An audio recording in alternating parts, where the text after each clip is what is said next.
Magandang umaga po sa lahat. Inaasahan po ang pagtama ng Super Typhoon Bagyong Ondoy sa bilis na 222 pH. Inaasahan po ang pagtama nito sa ating bansa sa ganap na alas 7 ng gabi. Pinalilikas po ang mga taga Mindanao at kakalapit bayan nito dahil sila ang labis na maapektuhan ng bagyo. Pinapayuhan po ang mga mamamayan ng buong bansa na lumikas at lumulong po sa pinakamalapit na evacuation center. Ito po si Diana Pigantin, nagbabalik. Uy mga pare, paparating na pala ang bagyo. Tara na sa ating mga bahay-bahay nang tayo makapag-isa ng ating mga gamit. Tara, nasabihin pala si Mrs. Nakasasyan ko ni si pare. Dito ka muna ha, may gagawin lang kami. Ano ba? Papatay mo ba yung cellphone mo? Lagi ka na lang naglalaro. Ninenervyos ako niyan. Payungan mo nga ako. Eto na po. Lagi ka na lang ganyan. Darling, easy lang kasi. Hoy, tulong! Tulong! Dito kami! Kahit kailan talaga, mga inutil. Dapat kung may tamaan ng baka, dapat sila yun. Kung may tamaan ba ng bagyo, dapat sila yun. Easy lang, darling. Easy lang. Kasi sabi ko sa'yo, buntis ka. Easy lang kasi. Mga inutil yung mga yan. Si Benok, darling, si Benok! Benok! Benok! Sakay mo si Menjis sa sakyan nyo. Ha? Ano? Christine Reyes? Nasa bubong din? Ha? Bakit uunahin niyo pa si Christine Reyes? Tulong! Tulong! Mga anak ko si Menjis! Ha, mga ulol.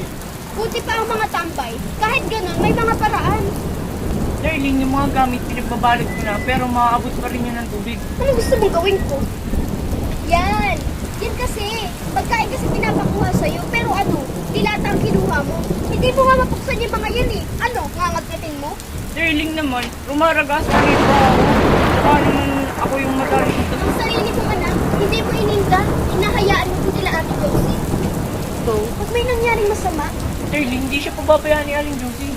Sana, kung kakayanin. legit, maaga pa lang kasi, sinabi ko na sa'yo yung mga bata. Ikaw naman kasi, mamaya ng mamaya. Darling, Ikaw, alam mo, kumbaga sa pag-asa, nasalantala ng bagyo ang buong Pilipinas. Saka pa lang nila malalaman. ganun pala kalakas ang bagyo. Tanga, lagi ka na lang huli. Lagi ka na lang mali sa kalkulasyon. Tinatawagan ko na si Aling Josie. Out of coverage area.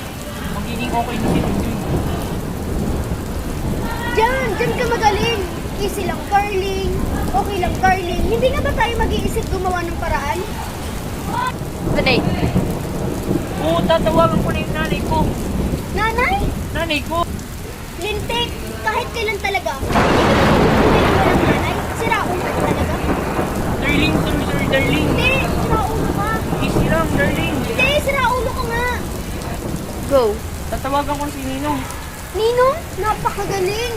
Si Ninong lang naman eh. Eh, darling, may rubber boat daw. Nasaan ang mga rubber boat? Nasaan? Kaso, kailangan na kasi yung rubber boat. Kasi di ka pa naman doon nanganganak. Eh ano ba? Kailangan ba ni Mayor lahat ng rubber boat? Lahat? So, Ako? Baka mga nakna?